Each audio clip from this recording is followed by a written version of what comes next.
Yes. So in the last video we were discussing about Gibbs free energy. So it is non-PV work is called useful work or free available energy. अब देखो there are two kinds of work available. Either it is mechanical यानी PV work and the second is non available work और non PV work यानी कि जो physically हमें नहीं दिख सकता है. तो गिब्स फ्री एनर्जी क्या है? Gibbs free energy is that non PV work which is also called useful और फ्री अवेलेबल एनर्जी. तो आई होप आपको समझ में आ गया होगा. अगर नहीं समझ में आया तो लाइव क्लास में पूछ लेना एक बार. सो नॉन पीवी वर्क और वर्क एनर्जी, जैसे एक एग्जांपल लिया है मैंने, नॉन पीवी वर्क और work energy from a galvanic cell यानी electrical work. For example EMF वाली बात करते हैं. अगर we are taking a battery, so the potential difference between cathode and anode is known as potential, है ना, या डीवी और डेल्टा वी, और उसी को हम ईएमएफ बोलते हैं when it is not connected to any wire. So this is again the non PV work available by a system called battery. क्योंकि हम उससे कोई काम फिजिकल तो नहीं करा सकते, मैकेनिकल काम नहीं करा सकते हम उससे, बट हम उससे केमिकल काम जरूर करा सकते हैं. फॉर एग्जांपल लाइट जलाना. So I have written here delta G at constant temperature and pressure is equals to minus NFE cell or the electrical work. ये फॉर्मूला है. Later on you will study this formula in your class 12 by the chapter name electrochemistry. So what is NFE cell? This is the non-PV work or the available free energy. ठीक है, तो इसे बस ऐसे कहीं लिख के रख लो, बाद में समझ में आ जाएगा. Next is note. और अब जैसे कि Gibbs free energy is also a state function, then the rules which were applied in case of entropy, enthalpy, etc., the same rule will be applied in case of Gibbs free energy. So for example, a reaction has been given AA plus BB gives CC plus small d and big D. So delta G naught for this reaction will be change in Gibbs free energy of final Gibbs free energy of the product minus sum of Gibbs free energy of the product minus sum of Gibbs free energy of the reactant. तो बाकी क्या करना है आपको मालूम है. C into delta G naught FC plus D into delta G naught F D minus A into delta G naught F A, है ना, plus B into delta G naught F B. Not का मतलब आपको अभी परेशान नहीं होना है. That you will understand in your higher classes. Still, not means when the calculations are being made by considering the amount of the particular substance is 1 mole. ठीक है. So next and the most important thing, delta G naught F means standard Gibbs free energy of formation of all elements. तो ये G naught F का मतलब है formation, है ना, मतलब ये चीज आपने पहले भी सुनी हुई है मेरी क्लास में. तो formation of all elements in standard state generally most stable is assigned 0 value. तो G naught F formation I hope आपको समझ में आ गया होगा. जैसे मैं एक एग्जांपल ले लेता हूँ, जैसे C graphite most stable plus O2 है ना, गैस गिव्स CO2 गैस. ठीक है. सो this is the enthalpy of formation. अभी चिंता करने की जरूरत नहीं है, बाद में आप थर्मोकेमिस्ट्री में, अगला ही सेक्शन है हमारा थर्मोकेमिस्ट्री में, मैं बताऊंगा कि what is enthalpy of formation. तो when a particular element 1 mole, when the 1 mole of a particular compound is formed from its pure element which exists in its pure state, है ना. तो कार्बन प्योर स्टेट में graphite की form में मिलता है, most stable, and oxygen is found in the form of gas, है ना, and the product formed is 1 mole carbon dioxide. तो ये कार्बन डाइऑक्साइड का फॉर्मेशन हो रहा है. That is why we call it enthalpy of formation. और अगर इसमें जो गिब्स फ्री एनर्जी में चेंज आ रहा है, that Gibbs free energy change is known that gives standard Gibbs free energy change of formation. तो अभी ये वाला प्रोसेस अभी में भी आपको अभी ना समझ में आए तो अभी चिंता मत करना, बिकॉज थर्मोकेमिस्ट्री जब पढ़ाऊंगा तो उसमें सारे में यही सब भरा हुआ है, ठीक है। अगली एक आध वीडियो बाद वही आ जाएगा। तो अब एक और चीज, स्टैंडर्ड गिव्स फ्री एनर्जी और of formation of particular element like oxygen gas is equals to 0 because in general we consider that oxygen is the most stable form of any oxygen, है ना। ऑक्सीजन गैस, ऑक्सीजन लिक्विड भी हो सकता है, oxygen solid भी हो सकता है, but oxygen gas is the most stable form. Bromine liquid is the most stable form, here it's gives free energy of formation is 0, है ना। लेकिन और भी हम ले सकते हैं, फॉर एग्जांपल एल्यूमिनियम सॉलिड की फॉर्म में पाया जाता है, और केवल इसमें एक एक्सेप्शन है, रेड फास्फोरस, वो मोस्ट स्टेबल नहीं होता है, मोस्ट स्टेबल ब्लैक फास्फोरस होता है, बट स्टिल हम उसको 0 मानते हैं। तो इस तरह की चीजें अभी आएंगी, चिंता मत करो। Now we were studying about Gibbs free energy, so again I am going to take one example in order to make you understand what does Gibbs free energy stands for. So let us assume we are talking about combustion of butane, C4H10 gas. So if you are going to combust butane, then what will happen? C4H10 plus O2 gives 4CO2 plus 5H2, है ना। तो H2O when combustion takes place we need to consider it as a liquid. This is gas, and this is gas. So what is free energy? Now let us understand. If we want just this process or this reaction to occur spontaneously, अगर हम चाहते हैं कि ये reaction spontaneously हो जाए, यानी खुद ब खुद हो जाए, तो what is the available or what is the gives free energy in that case, जो हम हार्वेस्ट कर सकते हैं। फॉर एग्जाम्पल पार्थिव के पास 500 rupees थे and he can only give 400 rupees. That is the only available energy in पार्थिव। पार्थिव के अंदर केवल अवेलेबल एनर्जी 400 थी, 100 जो था उसका जो अपना खुद का खर्चा था वो उसे नहीं दे सकता, ठीक है। तो अब वो 400 जो एनर्जी थी वो आइदर मैकेनिकल वर्क में भी यूज हो सकती है और नॉन मैकेनिकल वर्क में। मैकेनिकल वर्क मतलब किसी से देके किसी को पिटवा दिया, दैट इज मैकेनिकल वर्क, और नॉन मैकेनिकल वर्क मतलब सबको दिखाते फिर रहे हैं 400 रुपए हम अमीर हैं और ये वो, ये कुछ इस तरीके से। नाउ इफ वी जस्ट अगर हम चाहते हैं कि प्रोसेस स्पॉन्टेनियस हो, खुद हो जाए, तो what is the first condition? The first condition was the total entropy of this system plus surrounding should be positive. ये हमने पहले ही पढ़ा है, means entropy of the system plus entropy of the surrounding must be equals to or greater than 0.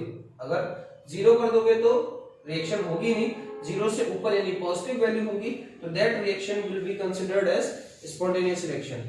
Now what data question has given us, मान लेते हैं कि enthalpy of the reaction 300 kelvin मान लेते हैं, ये प्रोसेस 300 केल्विन पर हो रहा है, तो he has given us enthalpy of the reaction which is minus 100 kilojoule per mole. Minus 100 kilojoule per mole means system lost this much of heat to the surrounding.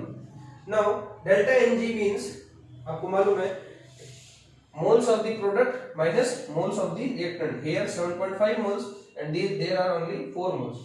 So 4 minus 7.5 minus 3.5. So obviously entropy change for the system will be negative because delta Ng value has got negative value. Now entropy change of the system at 300 Kelvin is also given, which is equals to minus 40 joule per Kelvin per mole. Now from this data we can calculate entropy change for the surrounding. अब देखो simple सी बात है, entropy change is the entropy change का जो formula होता है that is Q upon T, है ना। तो entropy change for the surrounding is equals to heat gain by the surrounding. अब देखो सिस्टम ने -100 किलो जूल हीट लॉस करी, तो इतनी हीट किसको लॉस करी? सराउंडिंग को, तो सराउंडिंग के लिए +100 हो जाएगा, तो delta S for surrounding is equals to 100 + 100 into 10 to the power 3 because this is kilojoule, I have converted it into joule divided by temperature. Temperature, let us assume we are doing this at 300 Kelvin. So the entropy of the surrounding will be 333.33 joule per Kelvin per mole, and this much amount of entropy has been changed when the system when the combustion occurred in case of surrounding. Now अब we want to have this reaction spontaneous. So delta S system हमें मालूम है कितना है -40 plus delta S surrounding कितना है 333.33। तो ये वैल्यू क्या होनी चाहिए 0 से ज्यादा, तभी रिएक्शन क्या मानी जाएगी स्पॉन्टेनियस। तो अब देखो इसका सम क्या होगा, इसका सम होगा 230 इधर से गए 10 उधर से गए 7 293 मान लेते हैं 293। तो देखो ये ओवरऑल क्या है 0 से बड़ा है कि नहीं, yes it is greater than 0, it means the reaction will be spontaneous. Now अब रिएक्शन स्पॉन्टेनियस है तो मिनिमम डेल्टा एस सिस्टम का क्या होगा, that will be -40 joule, and minimum surrounding का डेल्टा एस क्या होगा, भाई ये तो मैक्सिमम है, this is the maximum entropy change for the surrounding, but we want to ensure that minimum amount of entropy change through which we can consider it as a spontaneous reaction. तो उसके लिए मुझे क्या करना पड़ेगा, मान लेते हैं कि ये रिएक्शन स्पॉन्टेनियस है, तो मिनिमम सराउंडिंग का एंट्रोपी चेंज कितना होगा in order to make this process spontaneous। तो -40 तो सिस्टम का है, प्लस मान लेते हैं डेल्टा एस सराउंडिंग का मिनिमम हमें निकालना है, and we want this reaction to be spontaneous. तो ये क्या होगा डेल्टा एस सराउंडिंग, ये -40 इधर जाएगा तो क्या हो जाएगा +40। तो जो मिनिमम वैल्यू है डेल्टा एस सराउंडिंग की वो कितनी होनी चाहिए 40, और अब 40 होगी तो reaction will stop, but if it is more than 40 then reaction will go on spontaneously, यानी खुद ब खुद हो जाएगी। सो यहाँ पे मैंने लिख दिया है, so for minimum change of the entropy for surrounding should be equal और more than 40 joule per kelvin per mole. अब हम इसके अकॉर्डिंग निकालेंगे कि और क्या क्या चीजें हो सकती हैं। यहां में लिख दिया this is the minimum entropy change that must take place for the reaction to occur. Now अब delta S surrounding minimum is equals to enthalpy change minimum required by the surrounding upon temperature, यानी कि enthalpy यानी कि heat जो surrounding को मिलेगी divided by temperature. तो ये तो है total entropy of the surrounding, जब सारी हीट किसको मिल जाए सराउंडिंग को, लेकिन हम क्या चाहते हैं, हम मिनिमम एंट्रोपी चेंज चाहते हैं सराउंडिंग का, जिसके बाद रिएक्शन स्पॉन्टेनियस हो जाए। तो that surrounding entropy is minimum is equals to delta H minimum, जो कि मिनिमम हीट सराउंडिंग को मिले डिवाइडेड बाय टेंपरेचर 300 केल्विन। तो देखो डेल्टा एच को नहीं छोड़ दिया, 300 into delta H surrounding minimum कर दिया। तो देखो डेल्टा एच सराउंडिंग मिनिमम कितना था 40 जूल इनटू ये देखो 40 जूल इनटू टेम्परेचर, ये 300 से 40 से मल्टीप्लाई कर दिया, क्रॉस मल्टीप्लाई, तो ये हो गया 40 इनटू 300, और ये था जूल में, तो मैंने इसे किलो जूल में कन्वर्ट कर लिया, 1000 से डिवाइड कर दिया, that will come out to be 12 kilo joule. Now it is quite simple that if we want to make this reaction spontaneous, then minimum entropy change for the surrounding should be 12 kilojoule। I hope आप समझ रहे होंगे। देखो maximum कितना हो सकता है, maximum हो सकता है 300,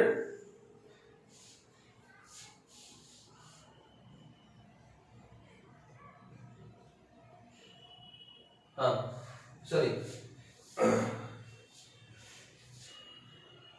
मैं क्या बता रहा था, हाँ डेल्टा एस सराउंडिंग मिनिमम कितना होना चाहिए, मिनिमम 40 होना चाहिए, ठीक है।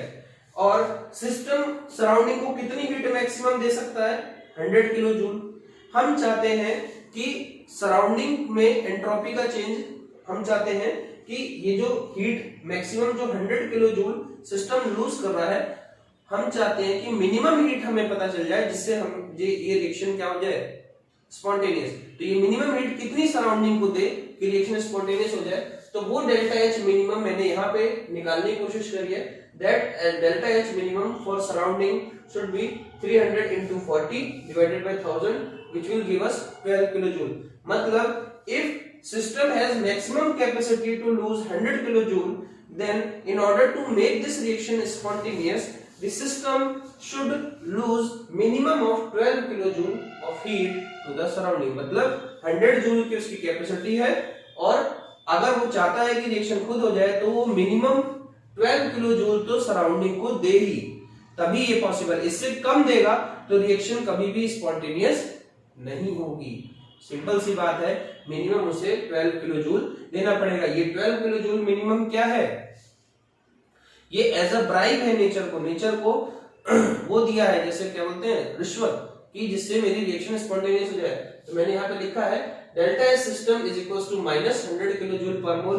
इतना तो सिस्टम कैन लूज, है ना, मैक्सिमम इतनी कैपेसिटी है हीट की लूज होने की, लेकिन मिनिमम 12 किलोजूल तो सराउंडिंग को मिलनी चाहिए, तभी रिएक्शन क्या हो पाएगी, स्पॉन्टेनियस। तो मैंने लिख दिया है a minimum of 12 kilojoule heat out of 100 kilojoule liberated should be lost to surrounding or should be given to nature as a bribe in order to make this reaction spontaneous। अब इसी चीज को हम कैलकुलेट करते हैं इस फॉर्मूले के थ्रू। अब देखो यही चीज मैं फॉर्मूले में रखूंगा तो वैल्यू वही आएगी। देखो delta G is equals to delta H minus T delta S, as we know we had this formula already।